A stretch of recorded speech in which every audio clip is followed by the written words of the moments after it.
আজকে আমরা আলোচনা করব পশ্চিমবঙ্গ প্রাথমিক শিক্ষা পর্ষদ অন্তর্গত দ্বিতীয় শ্রেণীর সেকেন্ড ইউনিট টেস্ট অর্থাৎ দ্বিতীয় পর্যায়ক্রমিক মূল্যায়ন। দেখো, বিষয় গণিত, সময় 1 ঘন্টা অর্থাৎ 60 মিনিট, পূর্ণমান 30। দেখো, তোমাদের কিন্তু এখানে তোমাদের নাম লিখতে হবে, এখানে তোমাদের রোল নাম্বার, এখানে বিদ্যালয়ের নাম। একের দাগে দেখো কি বলছে আমাদের, বাক্সে বা বক্সের ভিতরে এই চিহ্ন অথবা এই চিহ্ন ব্যবহার করো। আচ্ছা, এই চিহ্ন অথবা এই চিহ্ন আমরা কখন ব্যবহার করি? দেখো, আমাদের ধরো একটা সংখ্যা রয়েছে যে 7 আর একটা সংখ্যা রয়েছে 3। এবারে এই বক্স আমাদের এই দেওয়া আছে মধ্যখানে। এখন যেটা বড় হয় সেটার দিকে কিন্তু আমরা এই চিহ্নটা দিয়ে দেই। তাহলে দেখো এখানেও আমাদের তাই আছে। দেখো 31 রয়েছে আর রয়েছে 21। তাহলে এর মধ্যে 31টা আমাদের সব থেকে বড়, তাই আমরা এই দিকে এই চিহ্নটা দেবো। তারপর দেখো এখানে রয়েছে 56, তারপর রয়েছে 65। তাহলে 65টা বড়, আমরা এই দিকে এই চিহ্নটা দিয়ে দেবো। তারপর রয়েছে দেখো 72 বড় হবে। তারপরে রয়েছে 36 বড়। আচ্ছা, তারপরে 2-এর দাগে কী বলছে দেখো, নির্দেশ মতো সমাধান করো, ছোট থেকে বড় হিসেবে সাজাও। তাহলে এখানে দেখো সব থেকে ছোট আমাদের দেখো কত, দেখো 29 সব থেকে ছোট, তাহলে আমরা আগে 29 লিখব। তারপরে রয়েছে কত, 48, আমরা 48 লিখব। তারপরে রয়েছে 65, আমরা 65 লিখব। তারপরে রয়েছে কত, 75, আমরা 75টা লিখব। আচ্ছা, তারপর কি বলছে দেখো, অর্ধক্রমে সাজাও অর্থাৎ বড় থেকে ছোট। তাহলে এর মধ্যে সব থেকে বড় কোনটা দেখো, 86 সব থেকে বড়, তাহলে আমি 86টা লিখব। তারপর রয়েছে কত, 55 বড়, আমরা 55টা লিখব। তারপর রয়েছে দেখো 46, আমরা 46টা লিখব। তারপরে রয়েছে 39, তাহলে আমরা 39টা লিখব। আচ্ছা, তারপর দেখো গদ দেখি বলে যোগ করো। তাহলে এগুলো যোগ করো, 3 আর 3 6 আর 3 9। তাহলে যোগ করলে আমাদের 9 হবে। ঠিক এইগুলো 3 গুণ চিহ্ন 3 আবার গুণ করে দেখো, সেগুলো যোগ এবং গুণ করে দেখো, 3 3-কে 9, একই সংখ্যায় হবে কিন্তু। আচ্ছা, তারপরে ঘর দেখে কি বলছে, 3 গুণ 4, 3 এর 4 কত, 12।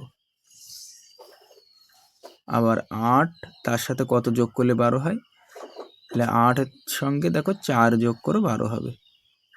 তোমরা যদি এটা না বোঝো তাহলে কিন্তু এই 12 থেকে 8টা বিয়োগ করতে পারো, তাও কিন্তু হবে 4। তারপর দেখো 3-এর দেখি বলছে ছক পূরণ করো।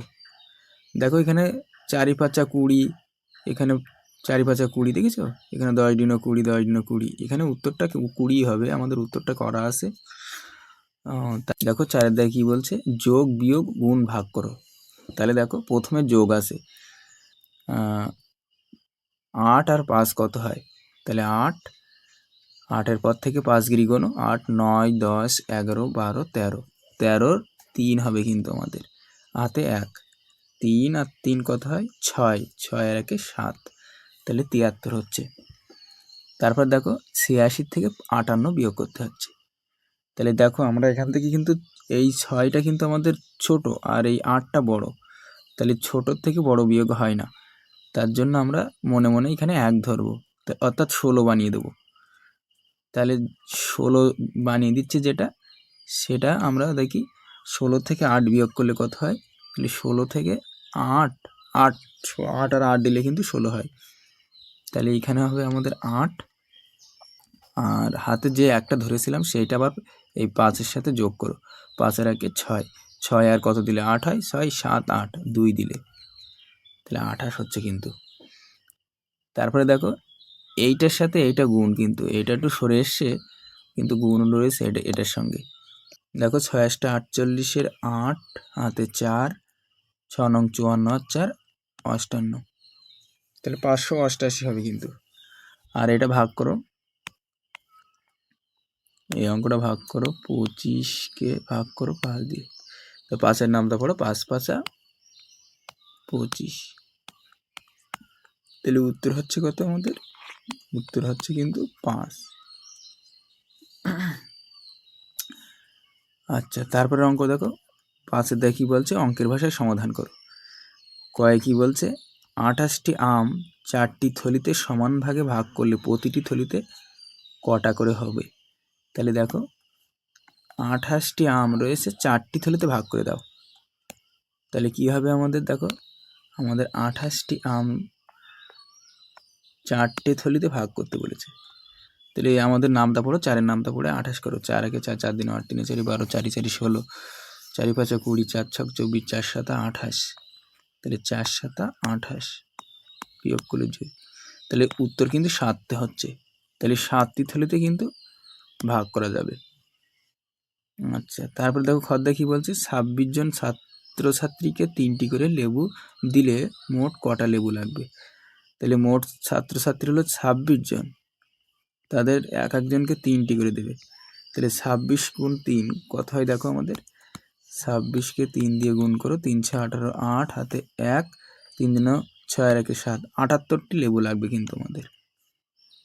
আচ্ছা, তারপরে গদ্দায় কি বলছে, জেরিনার 27টি ও পলির 19টি পুঁতি আছে, কার কটি পুঁতি বেশি আছে। তাহলে দেখো জেরিনার রয়েছে 27টি আর পলির রয়েছে 19টি। তাহলে দেখো নিশ্চয়ই জেরিনার বেশি, তা কত বেশি সেটা কিন্তু আমরা এই 27 থেকে 19 বিয়োগ করলে পাবো। তাহলে 27 থেকে 19 বিয়োগ করো। তাহলে এরা যেহেতু ছোট রয়েছে তাই আমরা মনে মনে 1 ধরবো। তাহলে 17, 9 আর কত দিলে 17, 9 আর 8 দিলে 17 হয়।